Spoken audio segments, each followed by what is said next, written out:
आज का हमारा बहुत सुंदर एपिसोड व्यवहार जगत का है कि मतभेद मनोभेद। भाई और बहनों, बहुत ही सुंदर विषय है। दो शब्द आ रहे हैं, मतभेद और मनोभेद, परंतु दोनों एक दूसरे के ऑपोजिट है।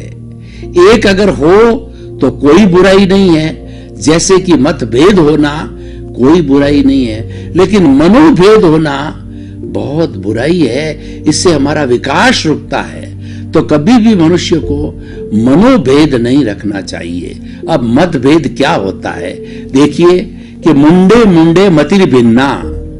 इस दुनिया के अंदर अलग अलग लोग होते हैं, अलग अलग सोच होते हैं, अलग अलग भाषा होती है, अलग अलग अभिव्यक्ति होती है, अलग अलग चिंतन होता है। इसलिए जरूरी नहीं है कि हर व्यक्ति हर एक के चिंतन से जो है सहमत हो जावे।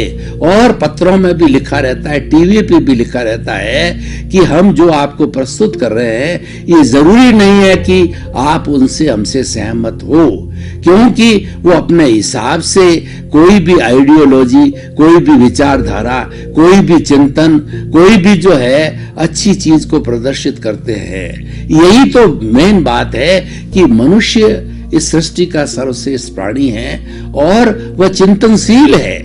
हर प्राणी के पास में, हर मनुष्य के पास के अंदर डेवलप्ड इंद्रियां, डेवलप्ड मन, डेवलप्ड चित्त और उसका जो डेवलप्ड जो है वो अवचेतन मन, डेवलप्ड चेतन मन और डेवलप्ड आत्मा रहती है। तभी तो ये सृष्टि का सर्वश्रेष्ठ प्राणी कहा जाता है। और वो अगर सही चिंतन करे, अच्छा चिंतन करे तो अपना जीवन अच्छा बना सकता है तथा समाज के लिए भी एक रोल मॉडल, एक अच्छा व्यक्तित्व हो सकता है और बहुत बड़ा परोपकार कर सकता है। यानी मनुष्य जीवन जो है ऐसा जीवन है जो ही हमारे जो पुरुषार्थ चतुष्टय है, काम, अर्थ और धर्म और मोक्ष, उसमें से जो हमारी मंजिल मोक्ष है, जो कि हमारी भारतीय संस्कृति की लाइफ स्टाइल के अंदर हर जो है मनुष्य की जो अंतिम मंजिल, अंतिम लक्ष्य है वो मुक्ति है, वो मोक्ष है। वो मोक्ष क्यों रखा गया है? क्योंकि हम जो है प्रतिदिन जो है ये सुख और दुख के पलड़े में झूलते रहते हैं। कभी सुख आता है, कभी दुख आता है। जैसे धूप छांव आती है उसी तरह से सुख दुख आता रहता है और सुख दुख के बार बार बदलने से हम परेशान होते हैं, कभी खुश होते हैं और कभी तो इतना जो हम दुखी हो जाते हैं, डिप्रेशन भी चले जाते हैं। तो इन दोनों स्थितियों से हटने के लिए हमारे को शाश्वत सुख चाहिए, परमानेंट सुख चाहिए, परमानेंट आनंद चाहिए। वह मुक्ति में ही है, क्योंकि मुक्त कौन होता है?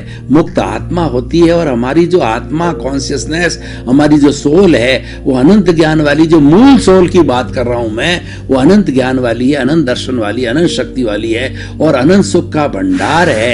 वो हम प्राप्त करना चाहते हैं और वो मनुष्य जीवन के अंदर बहुत अच्छी तरह से प्राप्त किया जा सकता है। और वह मनुष्य अपने अच्छे विचारों के द्वारा, सकारात्मक सोच से उसको प्राप्त कर सकता है और लोगों को भी दे सकता है। यही मनुष्य की सबसे बड़ी विशेषता होती है। तो हम बात कर रहे थे मतभेद की। मतभेद होना कोई बुरी बात नहीं है और वो भी सकारात्मक होना चाहिए। अगर किसी व्यक्ति ने कोई चिंतन प्रस्तुत किया है और आप उसके बारे में कुछ कहना चाहते हो, आप उसकी समीक्षा करना चाहते हो, आप उस चिंतन को और अच्छा बनाना चाहते हो, आप चिंतन में कुछ और जोड़ना चाहते हो, तो सकारात्मक समीक्षा करो, बिना राग द्वेष के, मुक्त होकर के, बिना उसको क्रिटिसाइज, बिना उसको जो है नेगेटिव थिंकिंग का लक्ष्य बना के नहीं करना है।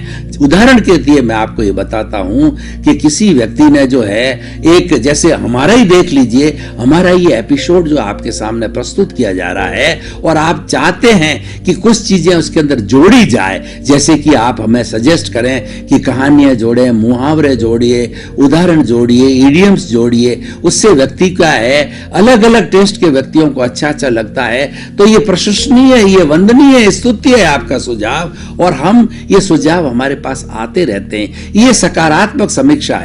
और उसकी जगह अगर आप नकारात्मक समीक्षा करो कि आपका एपिसोड कुछ भी काम का नहीं है और आप फालतू टाइम वेस्ट कर रहे हो और आपकी प्रस्तुति अच्छी नहीं है, अरे भाई, प्रस्तुति तो जो व्यक्ति अपने मूल विचार रखता है, अपना अनुभव रखता है, तो वो तो हमेशा अच्छा रहता है। तो इसीलिए मतभेद समीक्षात्मक होना चाहिए, वह मतभेद होता है। लेकिन नकारात्मक जो मतभेद होता है वो मनोभेद होता है। अब हम मनोभेद की बात करते हैं। मनोभेद के अंदर राग द्वेष जुड़ जाता है, एक व्यक्ति बायस्ड हो जाता है, एक विचारधारा चिंतन बना देता है। हो सकता है किसी व्यक्ति ने किसी समय में थोड़ी गलती करी हो, लेकिन हर वक्त व्यक्ति वह गलती नहीं करता है, लेकिन आपने अपनी विचारधारा बना दी, ये व्यक्ति तो इसी तरह का है, और उसकी एक आइडेंटिटी, उसका जो एक पिक्चर आपने दिमाग में बता दिया, और उस पिक्चर के अनुरूप ही आप उसको हमेशा लंबे समय तक ट्रीट करते रहते। उदाहरण के तौर पर